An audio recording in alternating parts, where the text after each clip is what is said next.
Bakunzi ba Kamanzi Official, nongeye kubasuhuza nifuriza buri wese kugubwa neza aho aherereye.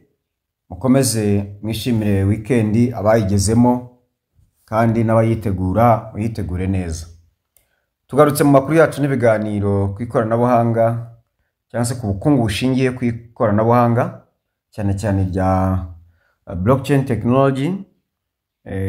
Hanyuma twibanda kuri Pi network ndetse na Ruby network. Abantu bashaka kumayininga Ruby network mujye kuri Kamanzi Official mukurikire ikiganiro nimero 219. Hanyuma bashaka kumayininga Pi murareba ikiganiro nimero 148 birabafasha. Hanyuma ibindi bisabwa kuzuzwa tuzajya tugenda tubyiga hano kuri Kamanzi Official. Ntugakureho urushinge rwawe. Abatarakora subscribe namwe ni muyikore. Subscribe ikorwa inshuro imwe. Hari abashavuga ati nyereka nkwereke ahubwo ngiye nyikora buri saha. Hano bambwiye ngo azajya yikora ngo buri munota. Nyine kwari ugutebya ariko nyine yarazi kwikorwa kenshi. Oya, subscribe ikorwa rimwe.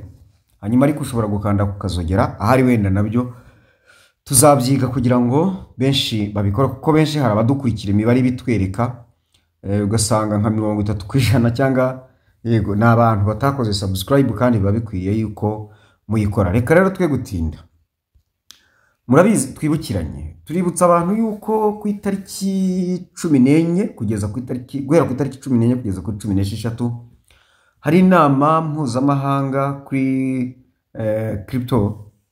It's a crypto conference 2025 cyangwa se ya 2025 izabera muri Canada kuri University ya University of Toronto Entrepreneurship. Ikaba umwe mu baterankunga bayo arimo na Pi network. Hanyuma Dr. Nicholas bikaba byitezwe ko ari ijambo azavugiramo.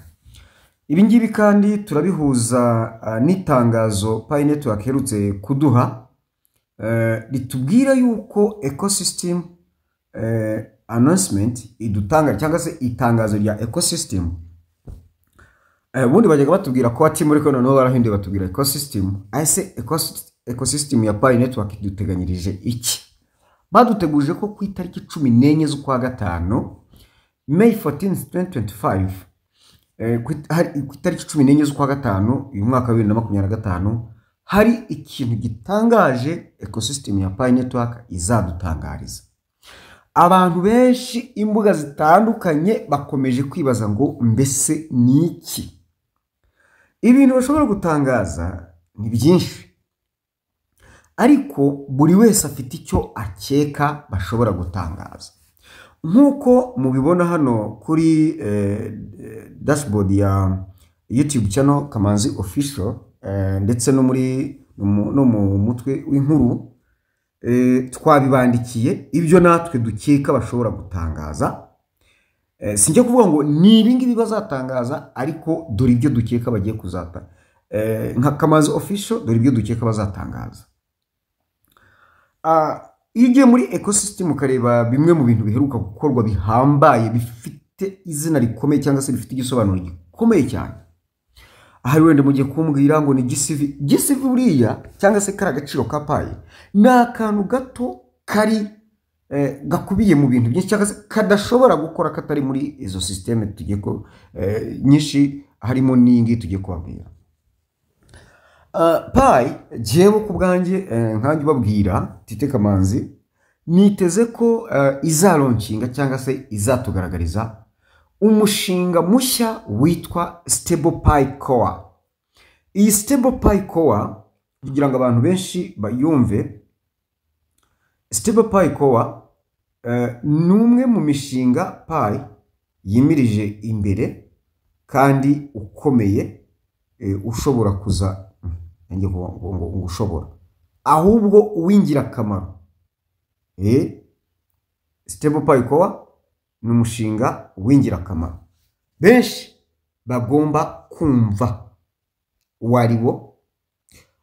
Reka wenda gatoya mbasomere mu magambo y'icyongereza murajya muri Pi, ndaje ndababwira ukuntu mujyamo mukabibona. Stable Pi Core Comprehensive Project Description. Tega amatwi mwumve. Stable Pi Core is a revolutionary decentralized technology ecosystem designed to push the boundaries of human innovation and expand technological presence throughout the universe. As an independent project with a vision that transcends conventional blockchain, Stable Pi Core integrates super advanced technologies such as quantum physics, dark matter energy, neutrino communication, and intergalactic governance to create a platform unmatched in speed, security, scalability, and utility. Yes, with a flexible modular architecture, Stable Pi Core does not rely on any specific ecosystem, while scalable of energizing with other networks, and offers solutions for digital economies, real-world applications, and space exploration. Reka mbabwire intego mu ncamake intego y'umushinga, hanyuma ndaje mbabwire ahantu mukura amakuru arambuye ya Stable Pi Core. Hari akantu ntari mbasomeye, reka ngasome.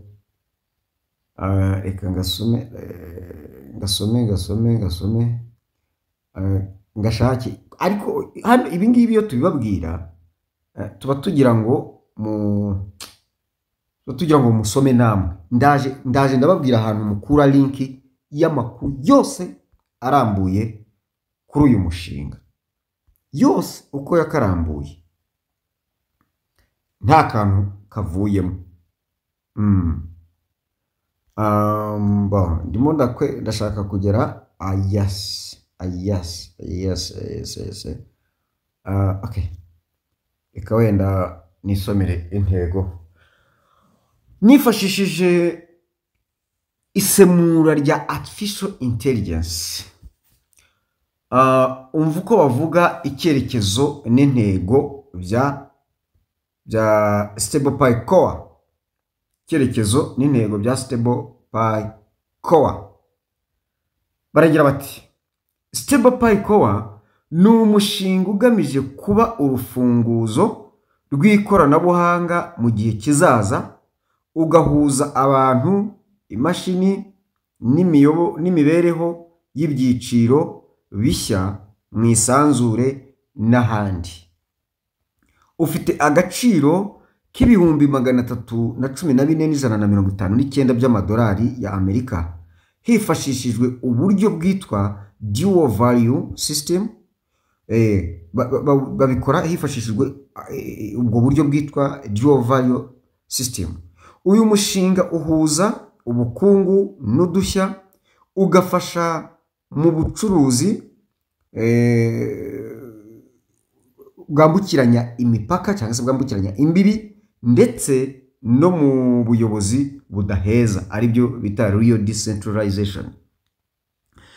Stable Pi Core ntabwo ari urubuga rwo kwishyura gusa cyangwa blockchain, ahubwo ni ecosystem ikora mu buzima busanzwe, igamije kwiyubaka no guhaza ibyifuzo by'abantu bo mu gihe cy'ubu n'ejo hazaza. Iyi ecosystem ikomoka ku mijyi ituwe ku isi, ikazagura ibikorwa kugeza mu nsisiro za Marisi n'ahandi. Iyo bavuze insisiro za Marisi n'ahandi. Aha mu buryo bwose Stable Pi Core ikora ku buryo bwihariye, ikazafasha abantu bafite ibitekerezo n'imishinga kandi ikabafasha kugera ku ntego zabo. Aya magambo reka nyagarukirize ahangaha, nze mbibwirire ahantu muri bukuri inyandiko yose iri muri Pi Network. Wowe uragenda wigire muri Pi Network, muri Google cyangwa se muri Google Store, sinzi application ukoresha ujya ku download, ujya ku searchinga, ariko ni muri Google ubundi tubikura. Nugeramo uriyandikira GT Hub akanyerezo Stable Pi Core. Pi ushyiramo akanyerezo Core ukwayo. Kogo ni murabibona nkuko byanditse aho ngaho kuntuza kuri dashboard.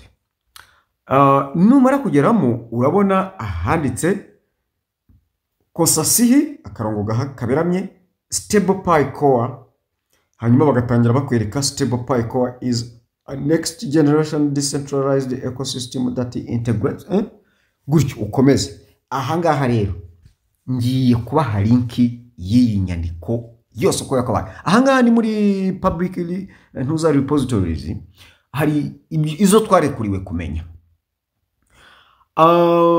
Nkuko biri nugeramo urazamura hasi, umanure uzamure urenga ibyo bintu by'ibinyuguti byinshi biba birimo n'amabara y'umukara, ubururu, umutuku, byose ubirenge ugere hasi. Ugere hasi ahantu muri bubone ifoto y'umujyi wubatse kuri Mars, ubundi usome Stable Pi Core Comprehensive Project Description. Nibyo nari maze kubasomera, hanyuma bakakubwira, nari maze no kubasomera vision and goals, aribyo icyerekezo n'intego. Hanyuma usome key features, ama features abasomye ndabizi. Reka mbahe link rero murayibona muti. Ngiye kuyipininga kuyishyiramo ahangaha muri comment. Muri comment muyirebemo, ndayishyira naho ngaho muri description munsi ya titre, ukandamo ukabona ahanditse nimero zanjye, ugahita ubonamo iyo link. Hanyuma iranabajyana no kuri yabiriho na link ya WhatsApp channel ndetse na Telegram, ushaka ujya ku rubuga ushakaho aho ngaho.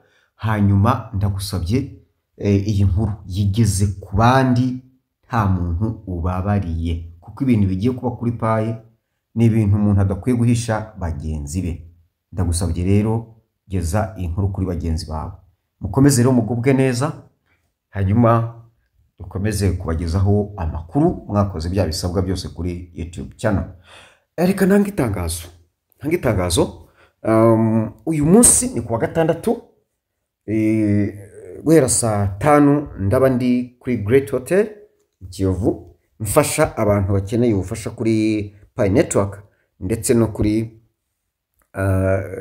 Ruby Network. Niba nawe uri tayari, aho hari urambaza niba nahageze, utaza gukubita amaguru gusa, ariko nizeye ko ndube mpari. Murakoze cyane.